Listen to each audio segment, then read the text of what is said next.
Now, although the condition of the upholstery on these chairs is absolutely immaculate, you can see here the seat, which I've taken off of the frame. Underneath is the old original cardboard backing, which would be called cambric if this was material. On upholstered chairs, there would be a black material called cambric. This is cardboard. It has no value, and it retains odors, so it needs to be replaced. It currently smells like 50 years of Granny's bacon drippings, okay? So this is coming off and is going to be replaced with new cardboard.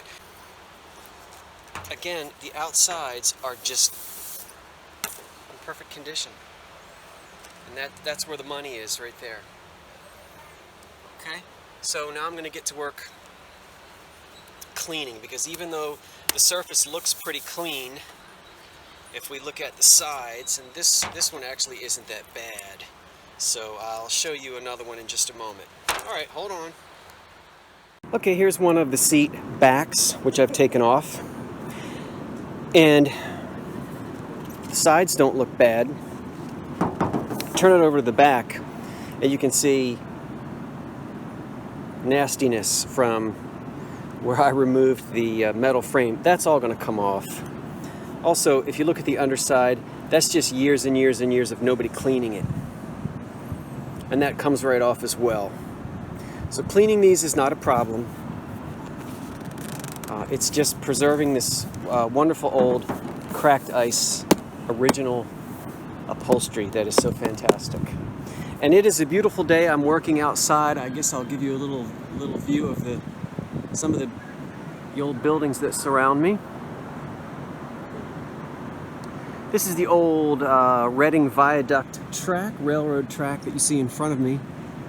And anyway, you didn't tune in for a architectural history lesson. Okay, so I'm going to get to work on cleaning these.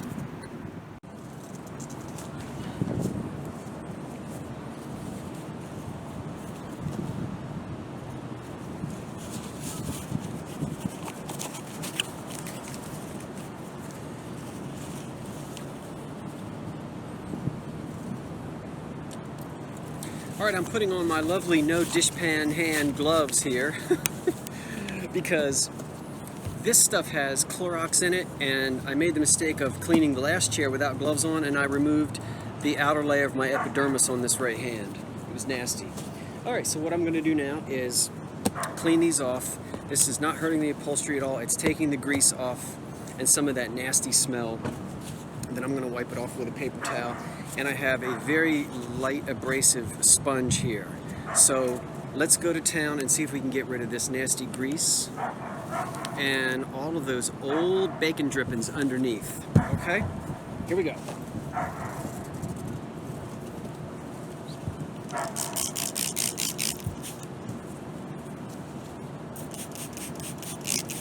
Spraying up my sponge, getting it nice and wet. Look how that just comes right off. No problem at all. Comes right off of there. Just comes right off. Okay, with just a little bit of work.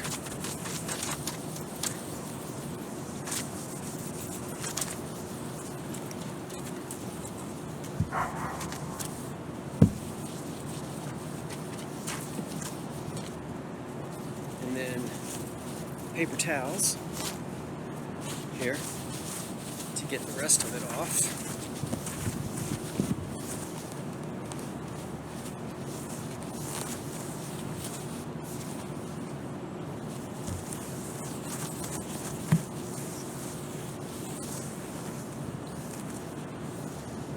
Alright, see how nice and shiny that is?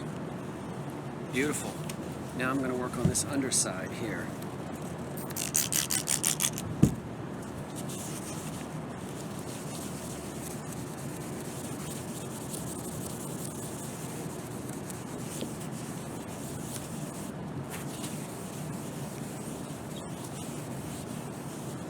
Get the rest of this off. I think you can see it really comes up beautifully.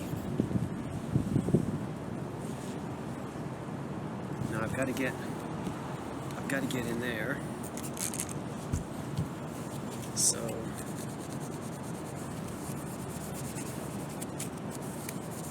because I don't want any of this nasty grease to remain on here. I want this to be clean and not have any nasty smell to it. See?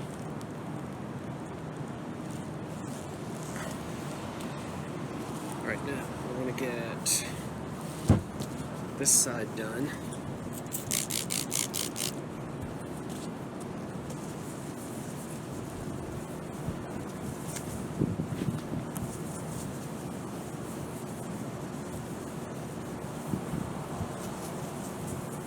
This is not, this stuff smells.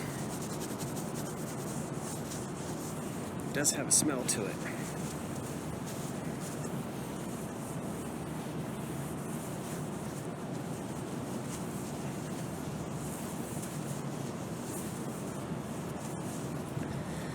Okay, how's that looking? Pretty good?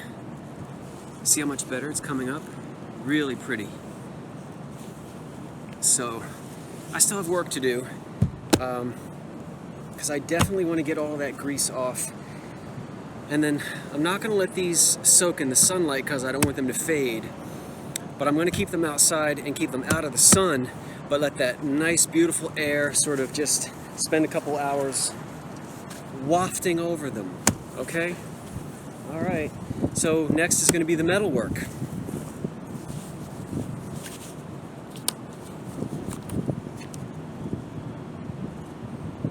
Oh, get these stupid gloves off. Ugh. I can't get these gloves off. How do you get these stupid things off?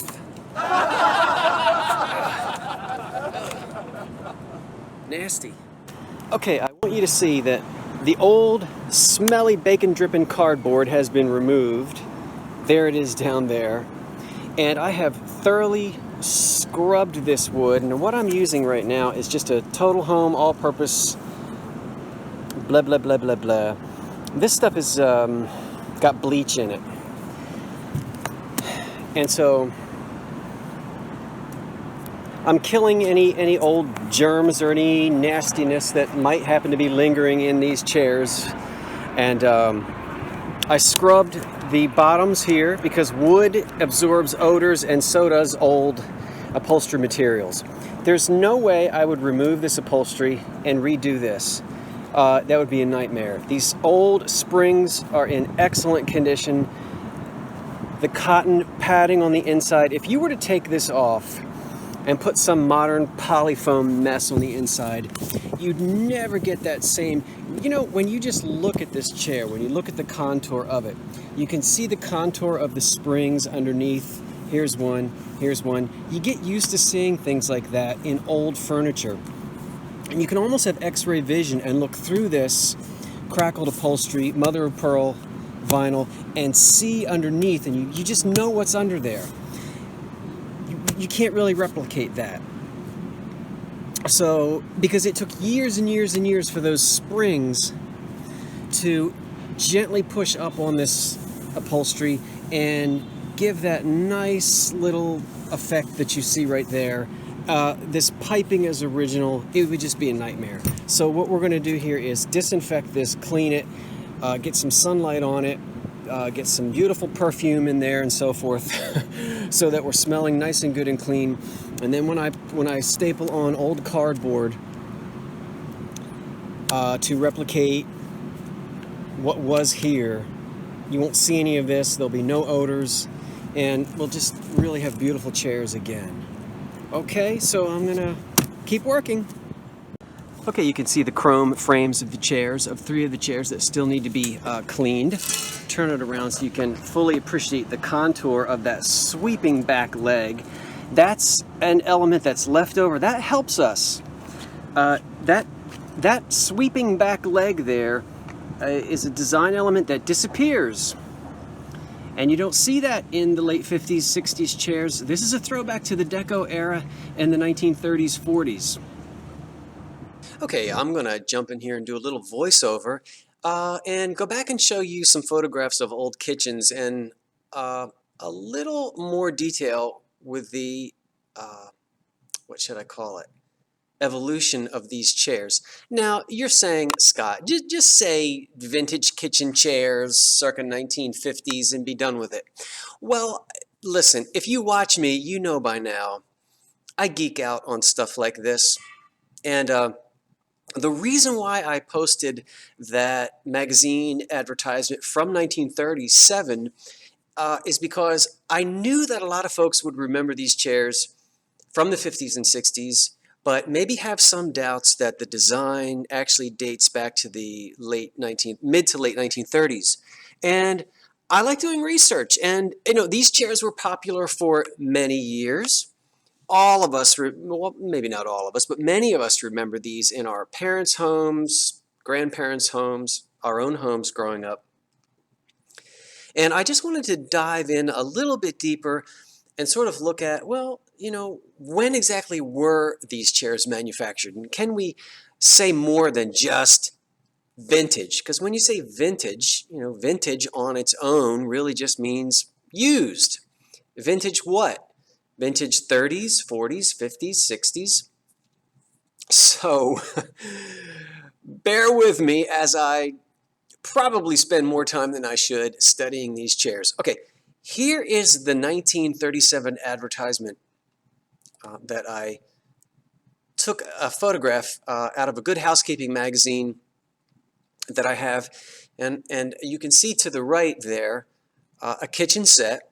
Yes, this is 1937. We're going to blow it up here so we can zoom in on it, and you might, I guess, is that Fiesta ware I see on the table? And a very 1930s toaster. But look at the chairs. Now, I can't really zoom in enough to see what type of finish they have on the vinyl covering. And I'm saying vinyl generically. Different companies had different names for that type of upholstery, many different names. We're just going to say vinyl to be quick about it. You'll notice, look at the legs in the front. They're fairly straight, but the leg in the back has a curve to it, right? It curves out on the back, and that's an Art Deco design. And so the chairs that I have that same kicked out leg in the back as these chairs from the 30s. Now, the advertisements for Mother of Pearl, not cracked ice as we call it today, but Mother of Pearl as it was advertised. The earliest I can find that is in the late 40s, around 1948. So from 1948 into the 50s, we see that cracked ice vinyl covering. And so that's the reason why I'm saying these chairs could be from the late 40s into the mid 50s. And as we continue looking at a few old vintage kitchen pictures, let's see here. Well, now, if the high heels and the pink kitchen cabinets didn't give it away, I don't know what else would. Clearly, we're in the mid-50s here, 1955, 56, 57. But look at the kitchen table and chairs to the right. Look way back there. Look at the legs. No more do we have that outkicked Art Deco style, but they're very straight and they curve out in that slight angle as they angle down. We saw that on all the coffee tables and end tables in the late 50s and into the 60s. A very small change in design. Also, the way the chrome backs are different. And here is yet another vintage kitchen. Now, we're very close. We're teetering on the 60s here. We're in the very late 50s, and you can really see the changes in the color. Look at the palette. Look at the design of the cabinets, and definitely not only the coverings on the chairs, but again, the way those legs are very different from the Deco era. And then finally, as we obviously get into the 60s and 70s, we can see that everything has changed. The style of the upholstery, the shape of the legs, the size of the upholstered backs, just the whole design has continued to evolve. into what a lot of folks remember from the 60s and early 70s. So that again is a look at kitchens from the past, and this looking at those little changes helps to identify and to date this set of chairs from late 40s into the early 50s. So the later chairs, the back leg would be very much in the spirit of the front leg, where it just simply comes down and it does not have that curve there on the back. Okay, so what I'm going to do is first clean these off with the same Clorox that I'm using, and then to bring the metal back up. You can't really see it in this bag, but that's a triple-aught steel wool. That's not going to damage the chrome on these legs at all. It will polish them up. It'll take off that thin layer of, this is a combination of grease, a tiny bit of surface rust, and that really just comes right off. And of course, this is covered up by the seat, but all that little bit of oxidation that you see right there, that's just going to come right off, and all three of these are going to be as beautiful as the one that I've already finished. Okay, get to it.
Just look how nice this chrome has come up. And that's just a simple polishing with a triple-aught steel wool. Now, I didn't say take an SOS pad and scrub like the dickens. Be gentle. Go into a small area first that cannot be seen, such as this part of the bottom, and go easy on it. I'm not trying to make these chairs look new. Otherwise, you would go out and spend a couple $1,000s, I guess, on reproductions. But we want to clean them and get them so that they're presentable and usable. So there's the back. On the second chair, I've got 3 more chairs to go and 2 more frames to clean. This frame is totally clean now and ready for the rest of the restoration. Okay, so let's get the seat on it. I'll turn this around, and my seats are out here.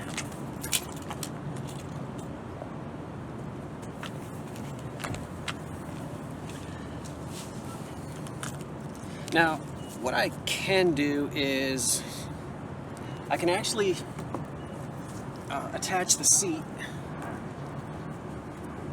which goes this way. Okay, no, it doesn't. It goes this way. I can screw the seat on and then replace the cardboard bottoms, because that doesn't interfere at all with me doing that. So I think that's what I'll do, is go ahead and attach the bottom to the frame, and then all 4 chairs will be finished, and I can get them out of the back of my car and get them inside, and then put cardboard bottoms on them. So the restoration continues. Okay, there are 2 fantastic, nearly completed chairs. Well, completed except for the cardboard underneath, which I've decided I'm not in any rush to replace. Let them air out, you know, vent out, and just enjoy the sunlight and the fresh air. Okay, so there's the two. I've got two more to go. It's a beautiful late summer day here in Philadelphia. We're in the upper 70s, no humidity at all, and it's getting down into the 50s at night, upper 50s at night, so it's feeling really nice. And again, it's a beautiful day here today with an awful lovely breeze, as you can see. I want to show you one of my favorite buildings. It's in the Art Deco style. I think you can see it right there. If you zoom in. It was a publishing company. In fact, it's still open today. It's not been turned into condos or anything. There is a publishing company inside of it. I can't remember who occupies it currently. And I'm down below, so I'm below grade, so it makes it kind of difficult to see. But isn't that a gorgeous deco building? Note the chevrons, which actually you can't see because it's yeah, you can't see the chevrons. I'll show you those later. Okay, back to what I was doing. Okay, folks, are you ready for the unveiling? All right, let's get this over with. There they are, all four. Beautiful. Original chairs. Slightly out of breath. I've been working for about 2 hours. Degreasing, first of all, took all the backs and the seats off and the bottoms off. Cleaned them with disinfectant, you know, to get the grease off.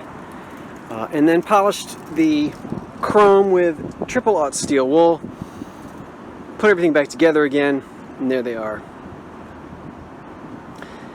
Known as mother of pearl when they were made, not cracked ice. So if we want to be historically accurate, you know how important that is to me, I'm going to call these mother of pearl. But most folks today in the collector's world say cracked ice. Some of you were surprised that this style of chair dates back to the 1930s because most folks remember them from the 1950s and 60s.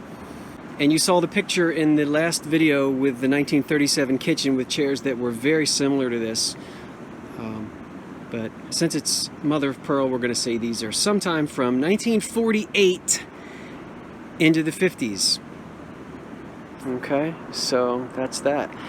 What did I pay? Everybody keeps asking me, and I haven't told you yet. I paid $60 for all four of those chairs. $60 for the four. And you can see that the backs have this beautiful blue as well. And they really came up nicely. The only thing I haven't done, of course, is put the cardboard on the bottom. That will come eventually. What am I going to do? Am I keeping them? I'm not. I like them, but they don't necessarily fit into my decorating style, and so they will be for sale in the old curiosity shop. Probably for pickup only, because I really don't care to ship them. And I'm aware of Greyhound bus shipping, and there are ways to ship, and I have shipped before. I've shipped all the way to California, believe it or not, and to Louisiana. I've shipped all over the place. It's not something that I necessarily like to do, but if someone wants these chairs and, you know, they're willing to pay that shipping cost, I'm happy to ship them. I don't yet know what I'm going to ask. I haven't really researched it all. I get more excited about the objects themselves really than exactly what the value is, but I'm sure I'm going to not sell these for any less than a couple $100. I know reproductions would be much more than that, so I don't know, maybe somebody can give me some advice if you're not the ones who want to buy it. But I would expect, oh, I don't know, 300, 350. Is that too low? Should I ask more than that? I don't know. I don't really have too much experience with chairs like this, but I don't know. Hey, listen, you know, maybe next week I'll find the table and they will become married together once again, table and chairs, who knows. But I hope you enjoyed this detailed look into 4 kitchen chairs. This is Scott from the Old Curiosity Shop saying thanks for watching. I have to go get cleaned up because I'm on my way to the Continental for dinner, meeting a dear old friend from 25 years ago. and who happens to be in town, and maybe I'll do a little footage inside the Continental. It's about 15 blocks from here, and I'm going to walk because it's such a pleasant afternoon. Okay, folks, thanks for watching. Scott from the Old Curiosity Shop saying so long for now. Well, I don't normally film when I'm out for dinner.